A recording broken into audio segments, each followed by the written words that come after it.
Alright, so patch 3.2 of Honkai Star Rail has officially dropped, and it's time to see if they've actually improved anything. Y'all remember this, right? The 3.0 Amphorius Special Edition dev notes where they talked about how they're going to be improving dialogue sequences, how they're going to put less enemies, less puzzles, less BS, and this all was supposed to happen by patch 3.2, which is what we are in right now. Now, the special edition Amphorius Hoyoverse Panic Mode developer radio did not address literally every concern that players had, but it addressed most of the big ones. Basically, all the big ones were there, including the black screen with white text situation. So let's take a look to see if any of this has actually changed. But first, if you like this kind of stuff, consider leaving a like and subscribe to the channel. It really does help out, and we're on that push towards 10K, which will be the first milestone for the channel. Now, I need to point out real quick here that there are going to be plenty of criticisms in this video. However, if I do feel like Honkai Star Rail actually made some form of an improvement or actually held to their word that they said they were going to do something,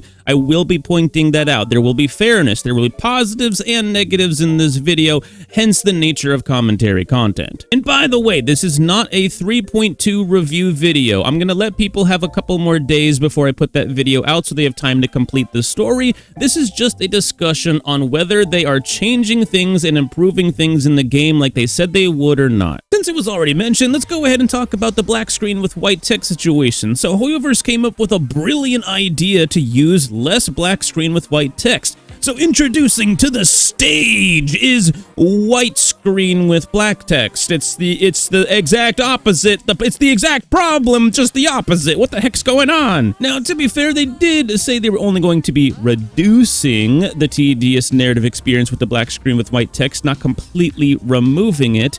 And to be fair, they have reduced it. They do have white screen with black text now. They still use some black screen with white text. They also use the classic PDF literal image where they have a little bit of particle effects going on in the background for some ambience, while we a lot of the time have to read the dialogue rather than even hear somebody voicing it. I gotta point this out, man. This is a multi-billion, billion-dollar company with a B, okay? And these people are using still images to tell a great deal of their story. And dude, you wanna know something crazy about this? Their still images can move. Okay, Nikkei uses this, okay, a company with significantly less budget, and they do it for the entire game, bro. You want to know who else has this technology? Hoyoverse! Hoyoverse! Honkai Star Rail already does this in their promotional footage. You can't bother to do this in the actual game that we play? What the heck? What is the design choice here? Now, I don't want to dwell on this one topic too much, so I'm just going to say this last thing here.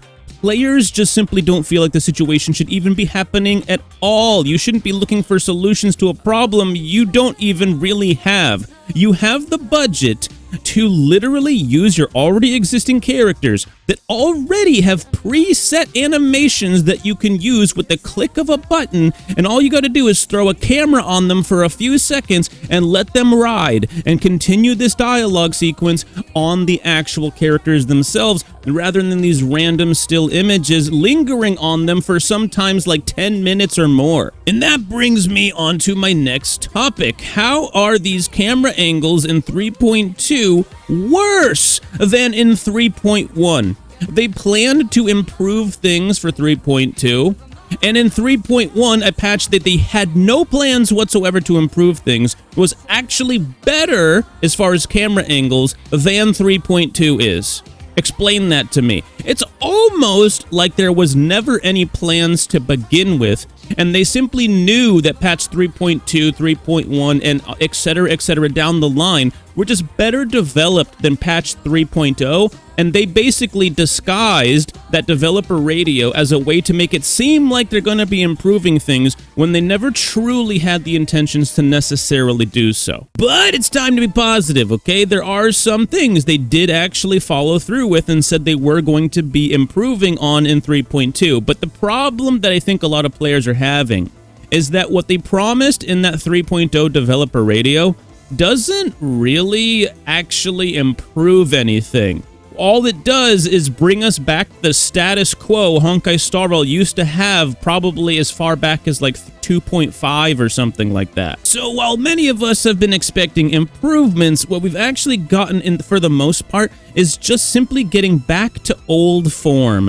Honkai Star Rail has been depreciating in value as of recent, and what they're essentially doing is bringing themselves back to the quality that they had back in like mid-Penacony or something like that. But credit where credit is due. Honkai Star Rail did, for example, remove a lot of the puzzles. At least to our knowledge, there are less puzzles in 3.2 than we saw in like 3.0, for example. There's less road blocking of the main story, and the main story is more streamlined. There are plenty of dialogue options like they promised us that have an option all the way at the bottom to just skip all of the BS and just get to the next part of the story, because some of us only care about the important surface level type of dialogue and content, the type of stuff that they would usually have voiceovers for. So a lot of the reading type of dialogue we don't necessarily care for, and we could always talk to the NPC if we wanted to get that information from the game. However,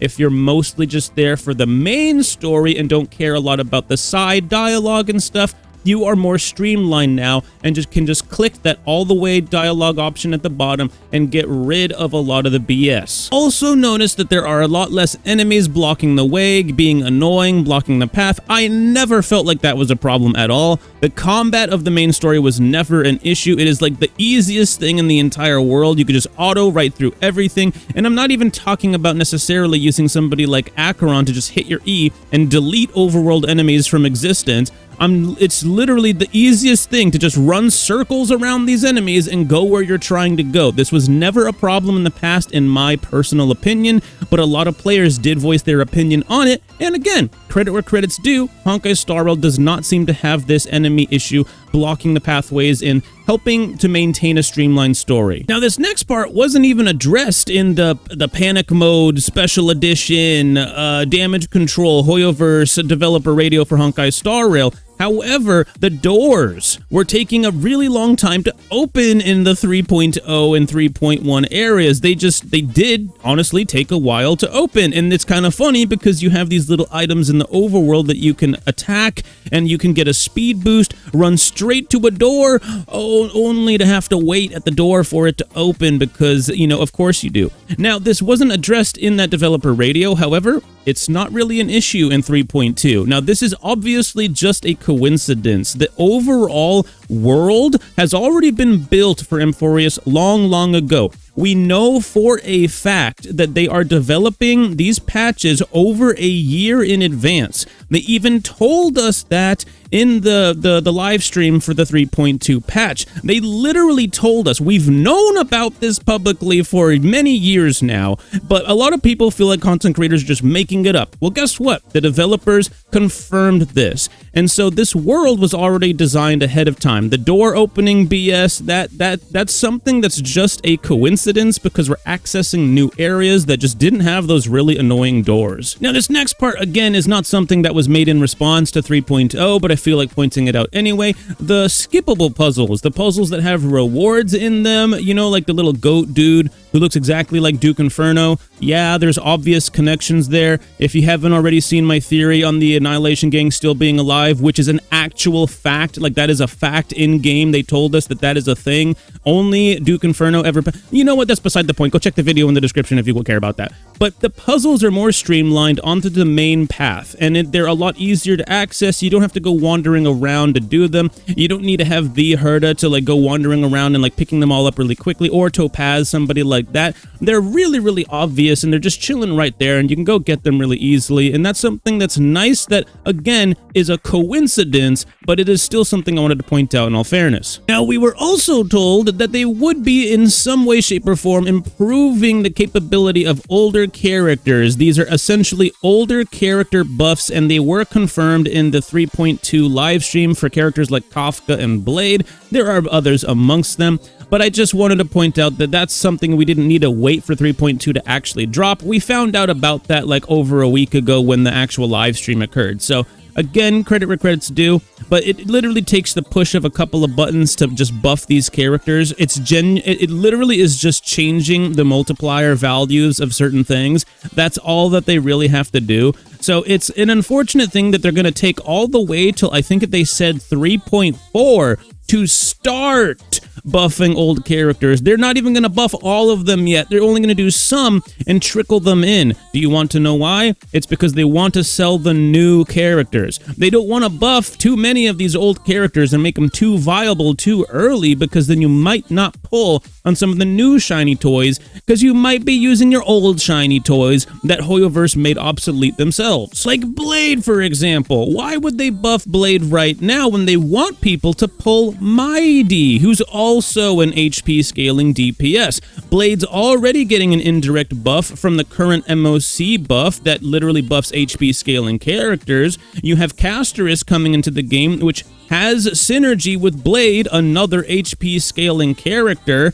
Bro, there is synergy there. If they end up buffing Blade's multipliers and make Blade too viable, people might just skip Mighty, because why would you need Mighty if you have a good Blade? You see what I'm saying? Why wouldn't they have buffed Kafka back in 3.0? You know, DOT could really use the help right now. Well, Aglaia is a lightning-based character, and they don't necessarily release a lot of DPS lightning characters, and so why would you pull Aglaia if they made Kafka viable again? Do you see what I'm saying? They also, it seems like, okay, I'm just gonna put some feelers out there, okay? The vibes that I'm picking up is that sometime in the future, probably second half of Amphoria, so like maybe Q3 or Q4 of this year, you might actually see a new DOT character come into the game, so their plans to buff DOT aren't right now, it's later. You see what I'm saying? So why buff a lightning character now when they want to sell a different lightning character in the form of Aglaia right now?